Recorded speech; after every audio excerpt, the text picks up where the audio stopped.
You're listening to the My Simplified Life podcast, and this is episode number 91.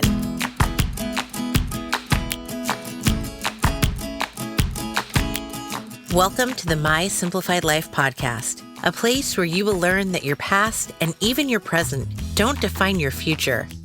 Regardless of what stage of life you're in, I want you to feel inspired and encouraged to pursue your dreams, simplify your life, and start taking action today.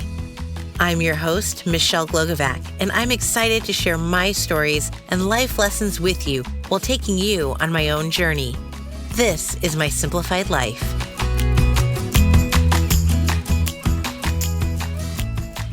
Hey friends, welcome back to another episode. I'm your host, Michelle Glogovac.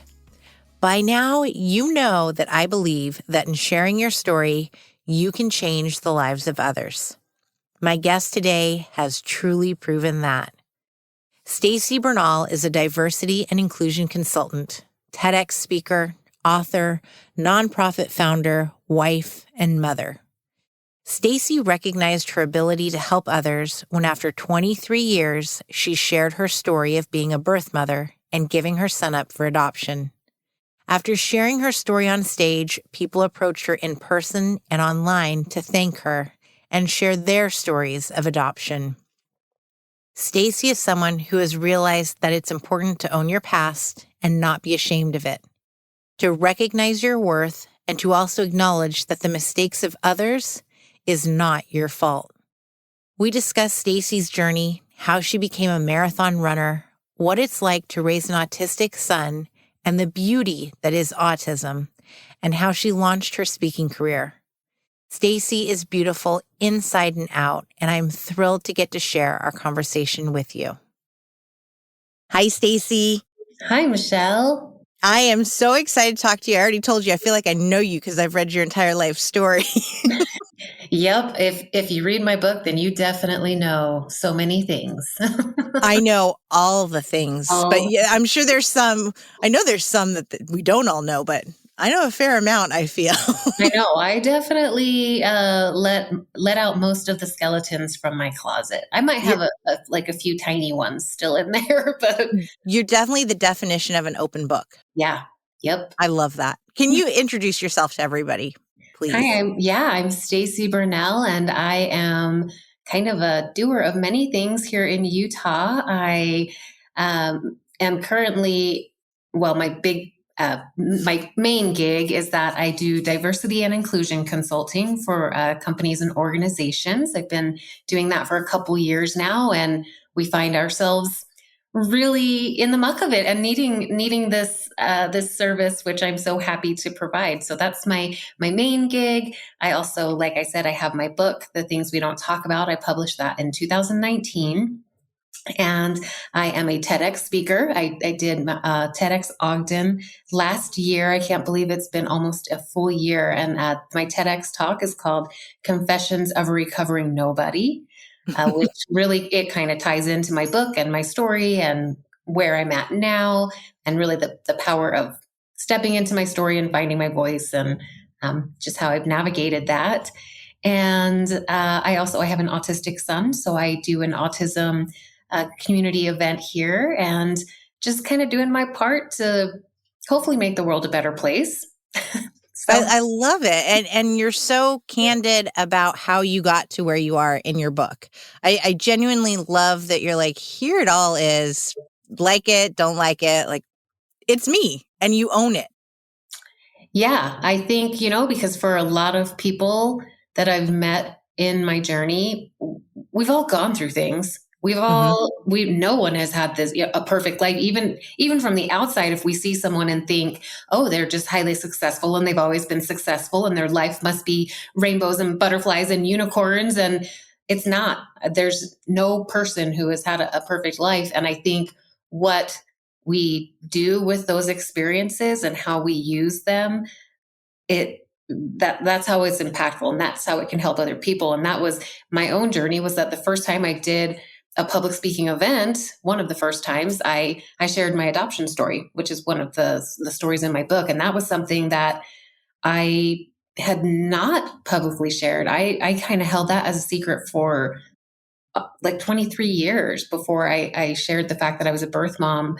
And once I shared that story, it just opened so many doors, because something that I had felt so ashamed about for so long, I actually realized it was really powerful. And other people had gone through similar things. And I met people who were also birth moms, and I met people who had adopted children. And all of a sudden we were very connected. And I thought, wow, isn't that so powerful that we can really connect to people through sharing kind of the things that we go through, the things that connect us more than we think. And, isn't that interesting that it's really all about being authentic and being who you are. And yet so many are afraid to, like you said, you were ashamed of this. You didn't want to talk about it. And yet I think that we need to talk more about all of our experiences. It frees us, but then it also allows others to know that they're not alone. Absolutely. And that was really the biggest reason for me to become vocal about it, because same with I was sexually abused by my father, and that was something I wrote about. Again, that was something that I did not talk about it. My experience was that when it happened, when I disclosed it to my mom, we then went to church leaders who basically told us to keep quiet about it, to sweep it under the rug. And that told me something about myself as a teenage girl, that somehow it was my fault and somehow I was to blame, and it made me tarnished and I was a bad person. And again, shame will keep you quiet and will keep you small and will keep you feeling like you are never good enough.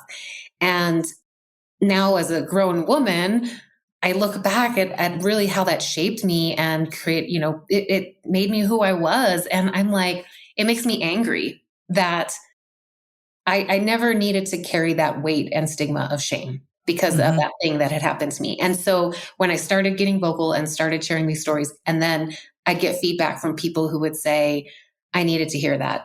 And the same thing happened to me. And, here's where I am in my journey. And I thought, if just by sharing my story, that can create a change, a positive change in someone else's life, because now they have some courage to disclose about their own abuse or their past, whatever has happened to them. I'm like, that's very, very powerful to be able to have that impact. Absolutely. And I was so angered. I was angry for you when the church leader said, you should pray to your mom, pray Yeah. about it. And, if you don't forgive him, then basically you're worse than he is. Yep. I'm a Christian. I was raised Catholic. But the whole notion that somehow just praying about it, move on or whatever, it's disgusting. Mm-hmm. Yeah.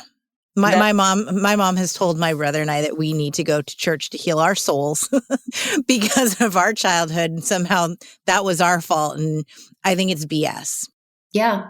It really changed kind of, my relationship with religion, because up to that point, I was raised LDS and we were active, and I felt very much like they protected my father, who was a predator, because it wasn't just my abuse. It was years of him doing other things to other people.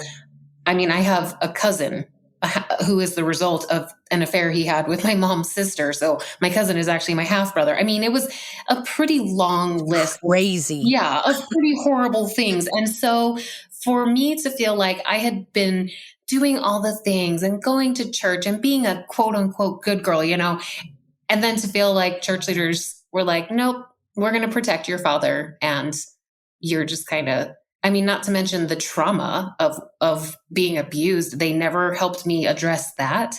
And I was angry about that. I really felt like they just kind of left me, just, threw me to the wolves, and they just didn't care. They had no care about how it impacted me, how it impacted my mom.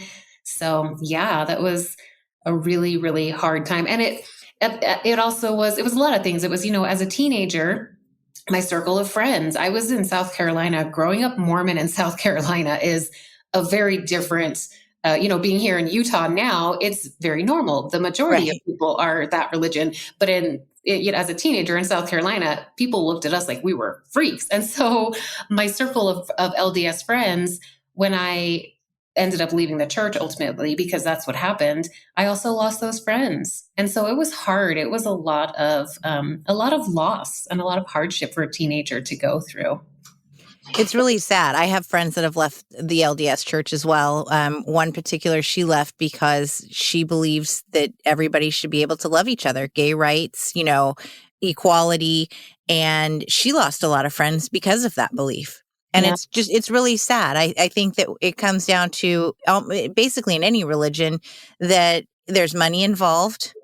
Obviously your dad was the one giving his 10% of salary, I'm sure. Yep. And they don't want to lose that. And if they were to, stand with you and your mom, then they would lose that 10%.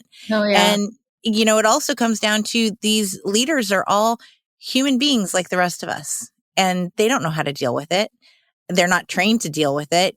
So, they shouldn't be in this position where we're all putting them on such a pedestal to look to them for this guidance, because they really don't know what they're doing in essence, in most cases. Mm-hmm. Yeah. And it's definitely that patriarchal mindset too. And it felt like, at whatever happens, at all costs, they're going to protect the priesthood. They're going to protect the male in that situation. And so that's what they did. I love also that you turned to running, because I would love to say that I could run a marathon. It's never going to happen. Never say never. Oh, Stacy, you're sweet. Yeah, running was such an unlikely. I mean, I never ever would have thought that I would become a runner, because now I'm 44, and everyone I run with, they have pretty much been runners most of their lives. And so they've, in high school they ran, and they've always been fairly athletic. And that was not my jam. Like in high school, I was a band nerd. I played the clarinet. I was the drum major. And like running was our punishment if we were late to practice. And so Right. I never wanted to run. But the way it ended up happening was I was actually working at a restaurant, and the owners of the restaurant had us join teams of 5 to run the Ogden Marathon. So the whole 26.2 distance was divided between the 5 of us on the team. And I ended up getting the first 7 miles of the race. And at the time, I was 31 at the time. I thought I was going to die running 7 miles. I'm like, there is no way I can do this. And I started training, and I complained every single day, all day long, about how stupid this was and how horrible it was. And did, the day of the event, go up and I do my 7 miles, and then we get on a bus and it takes us to the finish line. And I sat at that finish line watching runners cross. And I thought, that looks just totally magical. It looks, and also horrible. Like, let me be very clear that like literally people were vomiting, and people are crossing, and especially men. Like if they don't lube up correctly, like their nipples will shave. And so there was like bloody nipples and vomit, but it was also like, it was tears, and it was watching people achieve this amazing goal. And I was like, okay, I want to do this. And so I came back the next year, and I ran the full marathon in 2009. So yeah, now I'm a full-fledged runner. I can't stop, despite the fact that my body is telling me I should. It's I can't stop. Years ago, I did the rock and roll mini marathon. So it's like a 10K, I think. And I did vomit at the end. It is not uncommon, Michelle. And I crossed the finish line and went right for the garbage can. And some man goes, ew. I'm like, what? Ew. Like, I can't help it.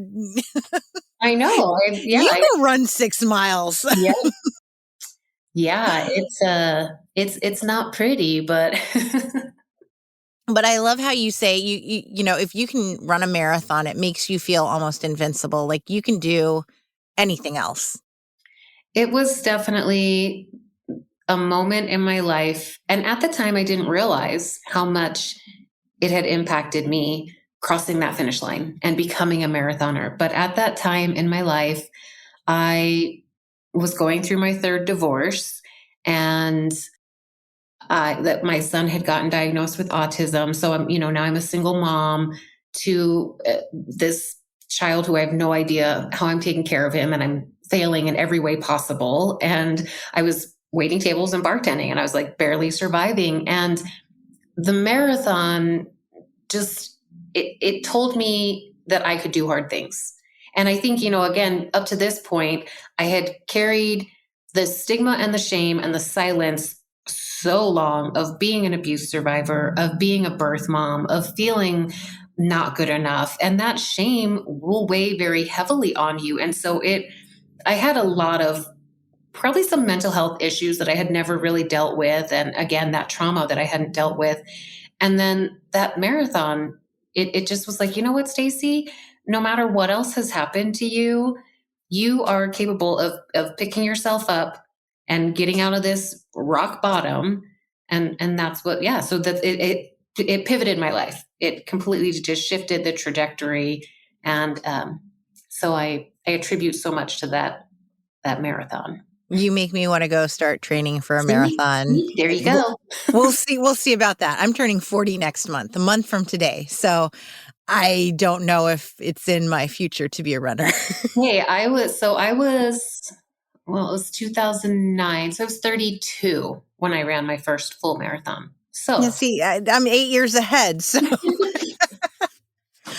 you mentioned your son, and I love in the book when you find out he's been diagnosed with autism that you're happy about it, because we can all live with this. He's very, very bright, as you share in the book.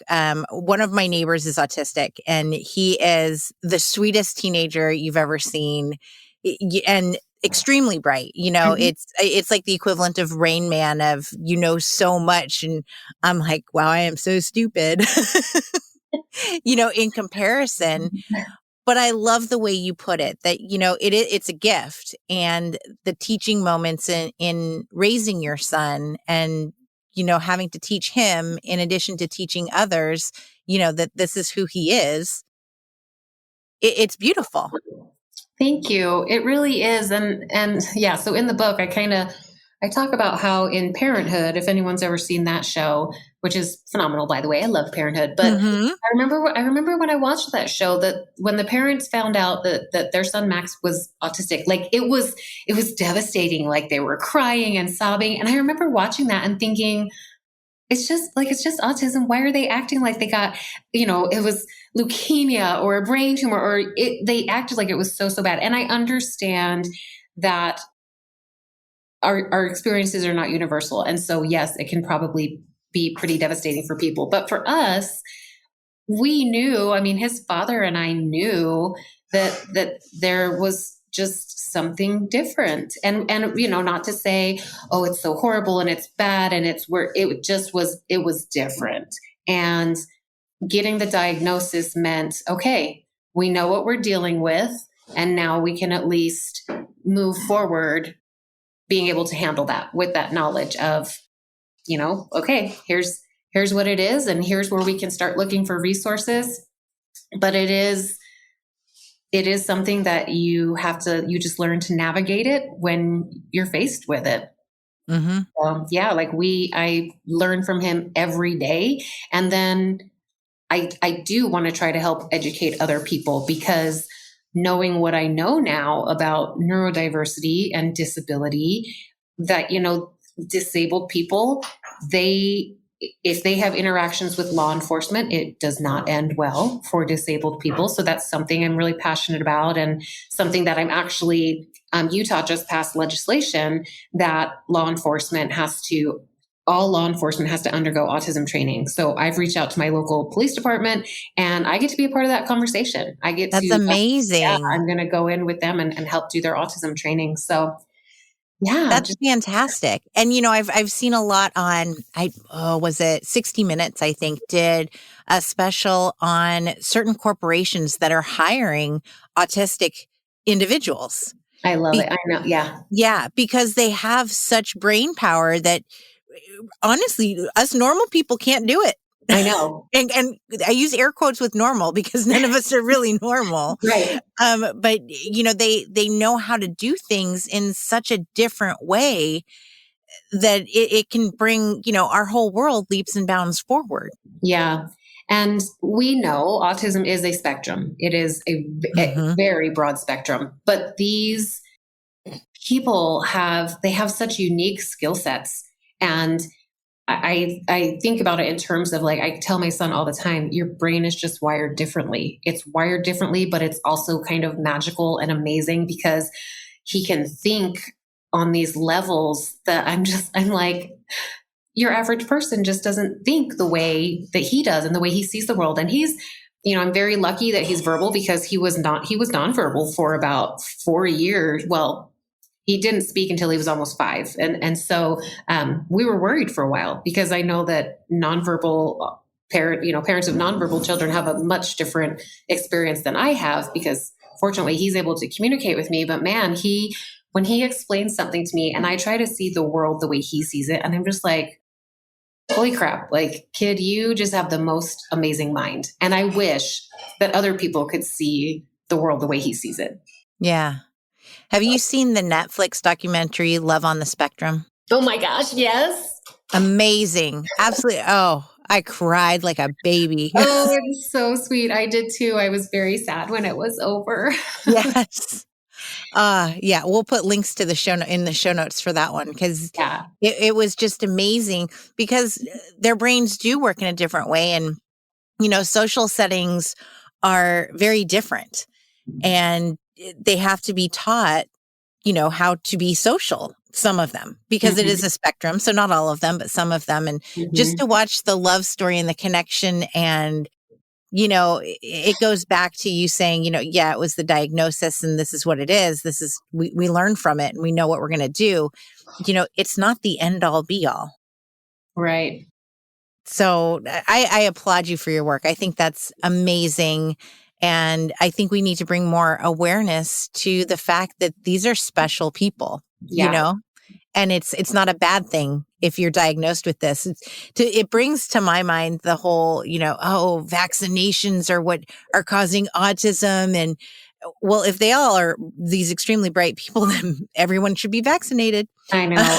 And that has been debunked. And it's just so funny how it's just, I think, kind of along the lines of conspiracy theories, where people, if they'll kind of grasp onto an idea and they just want to hang on to it, despite the fact that research and science and everything else says, no, this is not true. Because think about it. How many of us got vaccinated? As kids, we all got our shots, and 100% of us, or most of us, would be autistic if that were the case. But anyway, that's it's the truth. Oh, I love it. Yeah, exactly. I'm like, where do we go from here? It makes me so happy to talk to you about that, because like I said, we do have a neighbor, and the family, they'll be listening because I know this, they subscribe to the show, and I just adore them so much. And to see how much they love their son and the way they teach him, to be social and academic and embrace him so much. It's just beautiful to hear from another parent who's doing the same thing. Well, I have no doubt that he and they are awesome. So, and they'll be listening, so they know that shout outs for them. I'll wait until I hear from them that they listen to this episode. Let's talk also about how you got into speaking, because I know that you bartended up the wazoo. I love it. And you were like, I'm going to go to college. No, I'm not. I'm going to go to college. No, I'm not. Yep. But then ultimately you got that bug in you of, I love speaking and sharing my story. And I told my husband, when I launched the podcast, he's like, what's the point? Is it bringing you money? No, but I like it. And you say in your book, there's a part where you're telling your husband, like, I'm going to make so much more money. And you felt like a fraud because you weren't making any money speaking. And I've got 2 speaking gigs this year. I'm not making any money off of it. Yeah. But I love it. Absolutely. It is a passion. And that's the thing that I think people don't understand about the speaking industry. And I certainly learned as I got into it, because so it happened for me as I actually had a sales role in the real estate industry as a home warranty rep. And so I was doing presentations all the time for realtors. And I had an opportunity one time to do a presentation, and they were like, just do kind of like a motivational presentation. And so I shared my story and called it Failure to Finisher. And it was, again, how the marathon changed my life and how I, went from being 3-time divorced, 3-time college dropout to now I'm so successful and whatever. So I shared that story, and I loved it. And that's when the first time I had shared my adoption story publicly. And that's when people were like, you need to just keep sharing. You don't know whose life you're going to impact by. And that was also when I was told you should write a book because you are going to have a positive impact on other people. And I was like, ooh, this sounds fun. I wonder if I can build a whole speaking career. And so I just started Googling and joining every mailing list and every, organizations that I could find that were around building a speaking business. And in that first year, some of them were great and they taught me a lot, but I spent a lot of money in that first year. And at the time I still had a full-time job. And so I kind of had a little bit more disposable income to put into it. But then when I kind of made it more my full-time gig, it was like, sometimes I would get paid to speak. Sometimes organizations want you to pay to speak. And so I learned a lot about what works, what doesn't work, and what am I willing to accept to build this career. And now, because I've been doing it for almost 5 years, I'm at a point where I will just tell, especially certain organizations, if they don't have a budget, I'm like, is there a way that we can creatively come up with a budget? And if not, I can't do that. And I make a point of saying, the speaking industry, like many others, has been male dominated for a long time, and men tend to ask for speaking fees and get paid those fees, where a lot of organizations feel like they don't need to pay women those same fees or that amount. And especially being a woman of color, I'm like, I will no longer accept that. And so, I'm at a point where this year, in fact, I've made my highest speaking fees that I've ever made. And a couple of them were just online, were virtual. Good for you. And I've gone and I've done global presentations. So I've done, for BNI, which is Business Networking International, and I've done ones that were based out of Singapore. And anyway, so I just am to a point where I'm like, I'm credible. I'm an author. I'm a Tedx speaker. I'm no longer, just starting out. I've paid my dues. And so, that's where I'm at with the speaking business. And kind of, I feel like it's important that if I'm going to use my platform, it's for me personally, obviously, but also for other women, because I think that we need to disrupt the speaking industry and pay women what they're worth.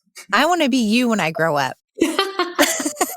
I was just thinking that about you. Oh, you're so sweet. No, we're going to have a long talk after this. We're going to figure out how we can be each other. I know. I love that. I just love everything you're doing, Stacy. I love that you bring to light your past. You're not ashamed of it. You are who you are. And I think that's the most brilliant message that everyone needs to learn. I preach every time on my show that we all need to share our stories, and you're doing exactly that. So I appreciate you so much. I appreciate what you're doing because you are changing the world. Thank you. I hope so. I mean, if nothing else, I think I'm helping people to think a little bit more, think outside of their own perspectives. So I hope that I'm helping to change the world for all the people who need it, for women, for our autistic loved ones, neurodiverse, disabled, our marginalized communities, marginalized and LGBTQ. Just hopefully I can help to create a great space for them and a little bit of a better world. I love it. I love it. Can you please share where everyone can find you? Absolutely. I'm Stacy Speak. So on all the socials, on Facebook, Twitter, Instagram, Clubhouse, at Stacy Speak. And Stacy is Stacy, no E. And my website is cstacyspeak.com. So I've made it very simple to find me. Perfect. Thank you so much for your book, for coming on, and for just sharing of yourself. Thank you, Michelle, for having me. I really appreciate it. I truly hope our conversation has inspired you in at least one way. Whether you share your story, embrace autism in a new way, claim your authenticity, or even just go out for a jog. If this conversation has given you that little nudge you needed, then I know that we're making a difference with this show. I'm beyond grateful that Stacy shared of herself and that you took the time to listen.